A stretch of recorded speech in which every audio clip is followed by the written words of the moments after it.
주신 말씀 마가복음 14장 66절부터 72절입니다. 신약성경 82쪽입니다. 마가복음 14장 66절부터 72절입니다.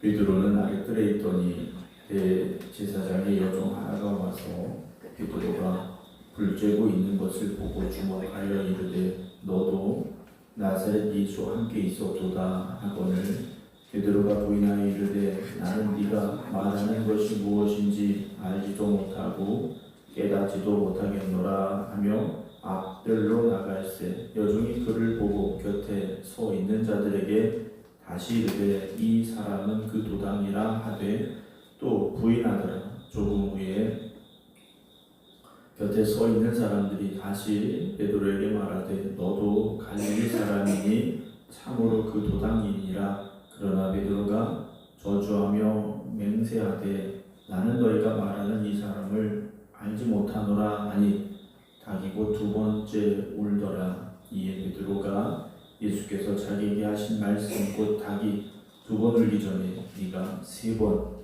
나를 부인하리라 하심이 기억되어 그 일을 생각하고 울었더라.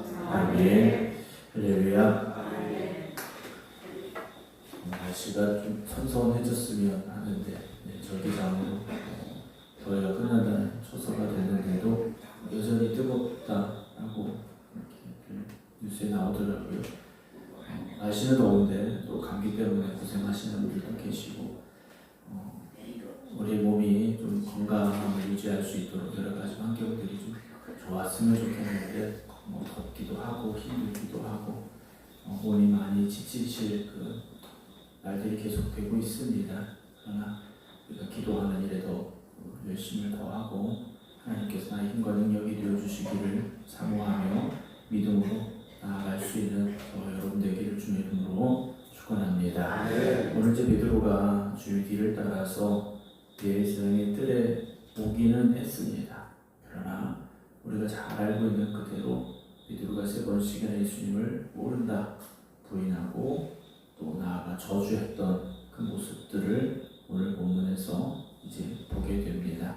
오늘 66절 보면 베드로는 아랫뜰에 있더니 대제사장의 여종 하나가 왔습니다. 예수님은 대제사장 앞에서 재판 아닌 재판을 받으시며 주님이 가야 될 그 길을 묵묵히 가고 계셨습니다.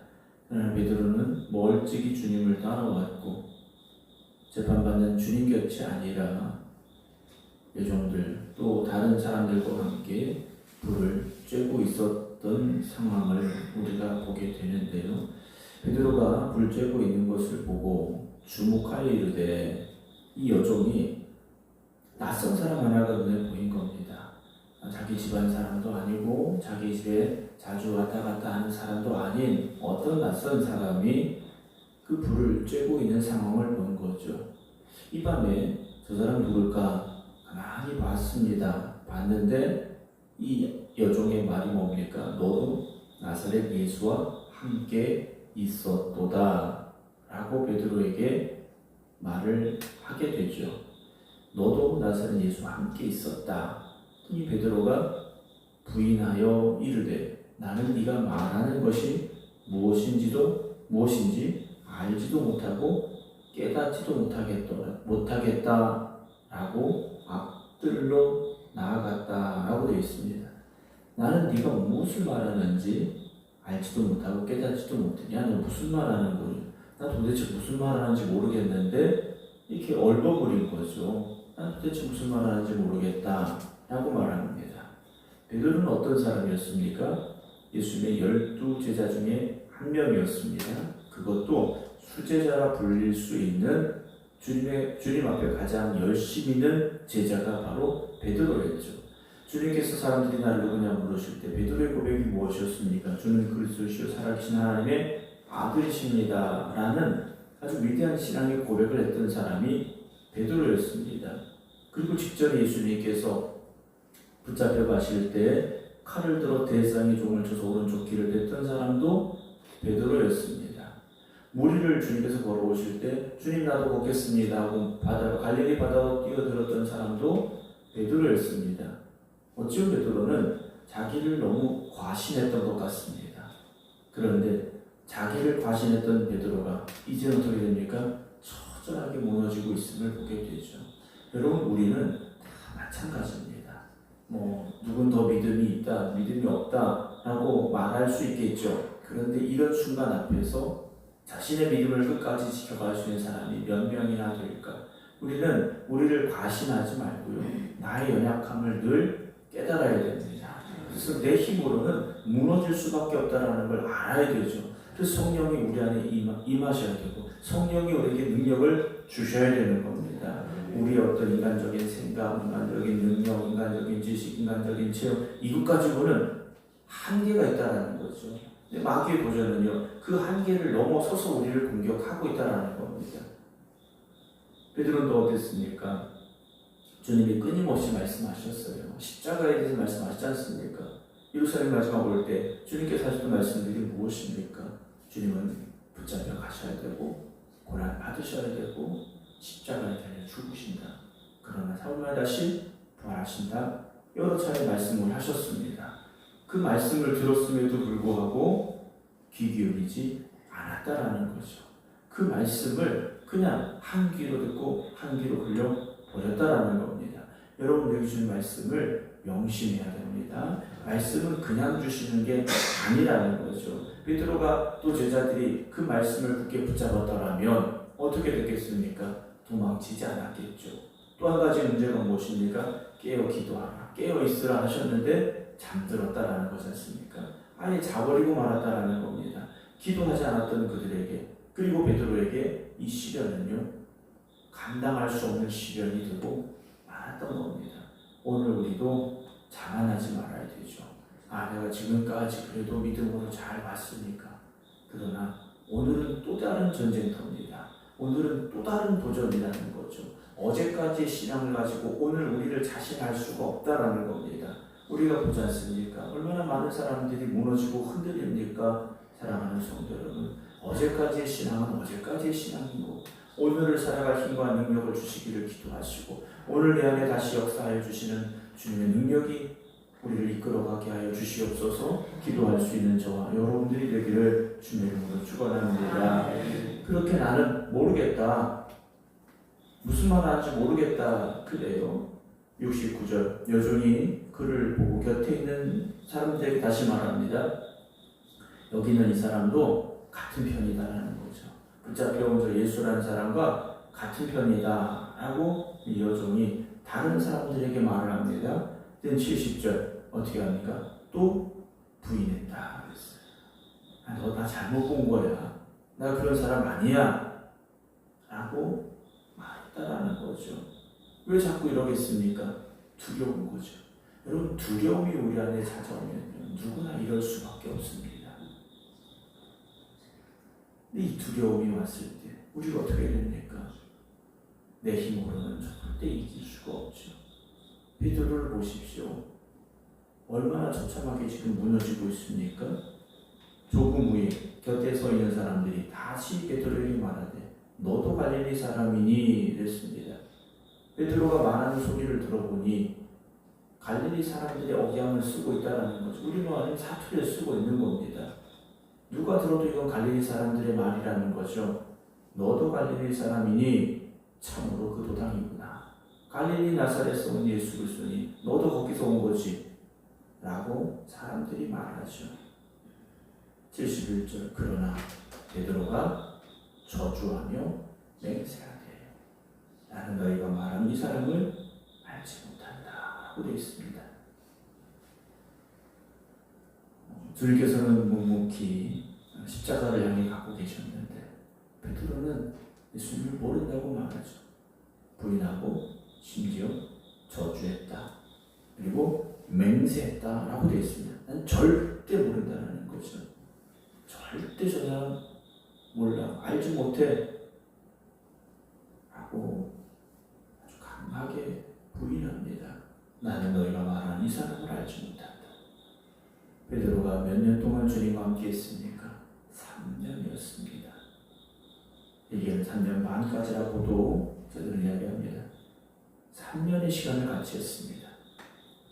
주님 곁에서 수제자로서 주님이 주셨던 말씀들, 주님이 베푸셨던 기적들, 심지어 변화산에까지 올랐던 베드로였습니다. 죽은 아이를 살리는 자리를 목격했던 베드로였습니다. 그런데 오늘 이 순간 베드로는 지금까지 그 아름다웠던 또 자랑할 만했던 그의 믿음을 한순간에 잃어버리고 있다는 거죠. 오늘 저도 여러분들도 깨어있지 않으면 무너질 수밖에 없습니다. 72절에 닭이 곧 두 번째 울더라. 이에 베드로가 예수께서 자기에게 하신 말씀 곧 닭이 두 번 울기 전에 네가 세 번 나를 부인하리라 하심이 기억되어 라고 말하고 있죠. 닭이 두 번째 울었습니다. 그러면 첫 번째 언젠가 울었겠죠. 첫 번째 모른다고 했을 때, 두 번째 모른다고 부인했을 때 아마도 그 시점 어딘가에서 닭이 한번 울었을 거라는 겁니다. 그런데 베드로는 무시한 거죠. 새벽이니까 닭이 울겠지 하고 무시했던 겁니다. 한 번의 경고가 분명히 베드로에게 들렸을 거라는 거죠. 그런데 그 경고를 무시했습니다. 결국 세 번씩이나 모른다고 부인하고 저주했고 그제서야 닭이 우는 그 두 번째 울음소리를 듣고 기억이 났다라고 되어 있죠. 그리고 그 일을 생각하고 자기가 말했던 나는 예수님 모른다고 부인하고 저주했던 이 세 번의 일이 베드로에게 다시 생각이 난 겁니다. 이 생각이라는 것은요, 깊이 생각한 겁니다. 내가 저지른 일이 무엇인가? 내가 한 말이 무엇인가? 주님은 이미 나에게 말씀하셨는데 내가 너무 자만했고 교만했고 어리석었고 부끄러운 자신을 보며 울었다라고 되어 있습니다. 성경은 베드로의 이 부끄러운 모습을 사실 너무 자세하게 우리에게 알려주고 있습니다. 당시 베드로는 교회 지도자였습니다. 교회 지도자였던 베드로의 부끄러운 모습을 성경은 너무나도 자세하게 우리에게 알려주고 있죠. 왜 그렇겠습니까? 베드로가 그렇다면 어느 누구도 그 자리에 섰을 때 자신을 너무 자신하지 말라는 거죠. 자신을 너무 믿지 말라는 겁니다. 믿음이 있다, 열심이 있다, 어느 한순간 이렇게 무너질 수 있다는 걸 성경은 우리에게 말씀해주고 있는 것 같습니다. 오늘도 저와 여러분들이 깨어 기도하고 주의 말씀을 다시 붙잡고 성령께서 우리 안에 역사하여 주시기를 기도하시고 사모하시기 바랍니다. 우리가 베드로와 같이 되지 않는다 자신할 수 있는 사람은 한 명도 없습니다. 우리도 어느 순간 베드로와 같은 사람이 될 수 있고 닭이 두 번째 울었을 때 그 일이 생각나고 기억되어 울었던 그 모습이 되지 않도록 우리에게 주어진 십자가를 지고 끝까지 주님을 따라가시기 바랍니다. 베드로가 가고자 했던 길은 사실 이런 길이 아니었다라는 거죠.